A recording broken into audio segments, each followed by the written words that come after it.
بے چینی، بے سکونی اور بے اطمینانی کا حل۔ آج کل جو ہم اجتماعی اور انفرادی طور پر بے چینی، بے سکونی اور بے اطمینانی کی کیفیت میں مبتلا ہیں، اس کی بنیادی وجہ اللہ تعالیٰ کے حکموں سے روگردانی ہے۔ اگر ہم آج اللہ اور اس کے رسول صلی اللہ علیہ وآلہ وسلم کے بتائے ہوئے احکامات کے مطابق زندگی گزارنا شروع کر دیں تو زندگی کا چین، سکون اور اطمینان حاصل کر سکتے ہیں، کیونکہ قرآن عظیم الشان کا اٹل فیصلہ ہے کہ دلوں کا سکون اللہ کی یاد میں پنہاں ہے۔ اللہ کو یاد کرنے کے لیے شریعت مطہرہ نے ہر عاقل بالغ مسلمان پر دن رات میں 5 مرتبہ نماز فرض کی ہے۔ فرض کا حکم یہ ہے کہ اس کے ادا کرنے سے ذمہ فارغ ہو، بصورت دیگر آدمی کے ذمہ رہتی ہے جب تک ادا نہ کرے۔ نماز ایمان کے بعد اسلام کا اہم ترین رکن ہے۔ نماز گناہوں اور بے حیائی والے کاموں سے روکتی ہے۔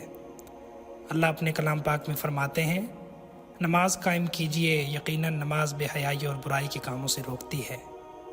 آج کل دنیا میں بے حیائی اور فحاشی جو تیزی سے پھیل رہی ہے، اس کا تدارک نماز کا قیام ہی ہے۔ اللہ نے اپنی مدد کا وعدہ بھی نماز قائم کرنے والوں کے ساتھ فرمایا ہے۔ سورۃ البقرہ میں فرماتے ہیں، اے ایمان والو، صبر اور نماز کے ذریعے مدد چاہو، بے شک اللہ صبر کرنے والوں کے ساتھ ہیں۔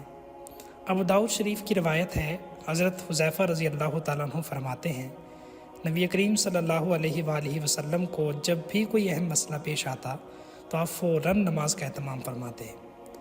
آج ہم پر جو بھی تکلیف آئے تو ہم سب کچھ کرتے ہیں، البتہ نماز کی طرف التفات ہی نہیں کرتے۔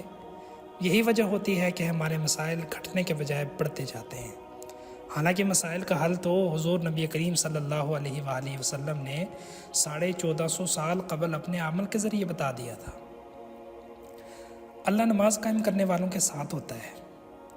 سورۃ البقرہ میں فرماتے ہیں، میں تمہارے ساتھ ہوں اگر تم نماز قائم رکھو گے اور زکوٰۃ دیتے رہو گے۔ جس کو اللہ کی معیت اور ساتھ نصیب ہو جائے تو ایسا ہی ہے کہ اس کو دنیا آخرت کی تمام نعمتیں مل گئیں۔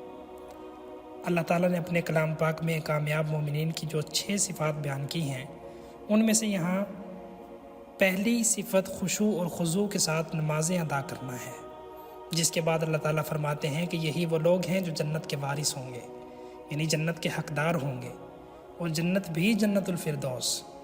تو دنیا کی کامیابی نمازیں ادا کرنا اور اس کی جزا جنت الفردوس ہے۔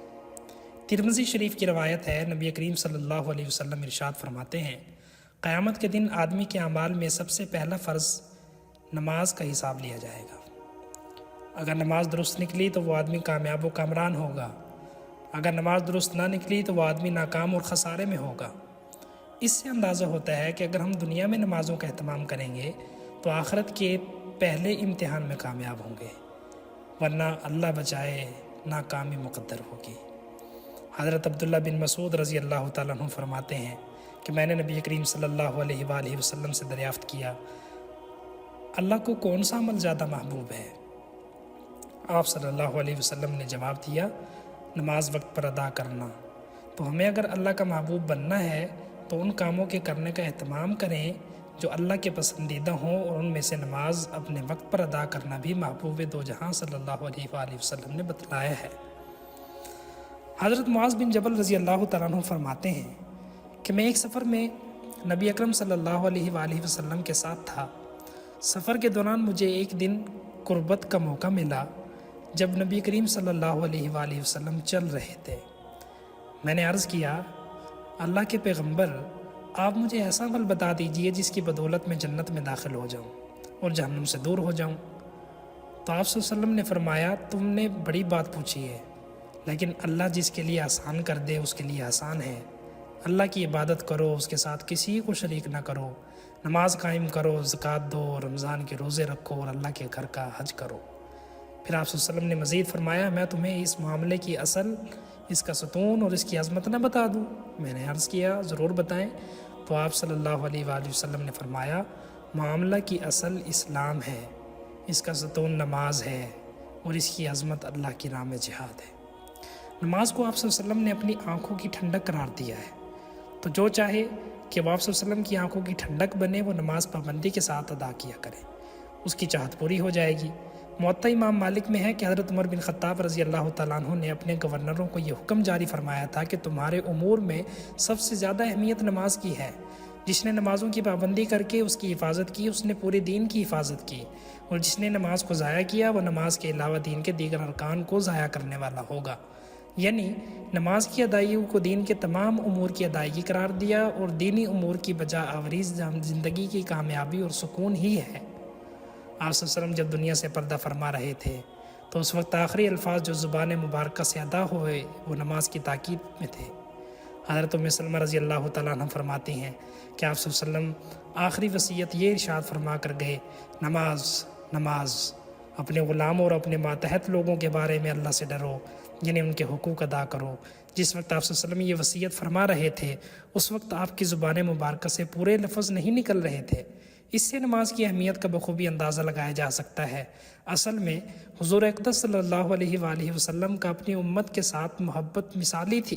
وہ اپنی امت کے لیے دونوں جہاں کی ہمیشہ کامیابی، کامرانی اور سرخروئی چاہتے تھے، اس لیے نماز کی تاکید بار بار کی، ہر موقع پر کی، حتیٰ کہ رخصتی کے موقع پر بھی تاکید کی۔ اب فیصلہ ہم پر ہے کہ ہمیں اگر سکون اور اطمینان کی زندگی چاہیے اور دونوں جہانوں کی رسوائی سے بچنا مقصود ہے تو ہمیں نماز کی پابندی کرنی ہوگی۔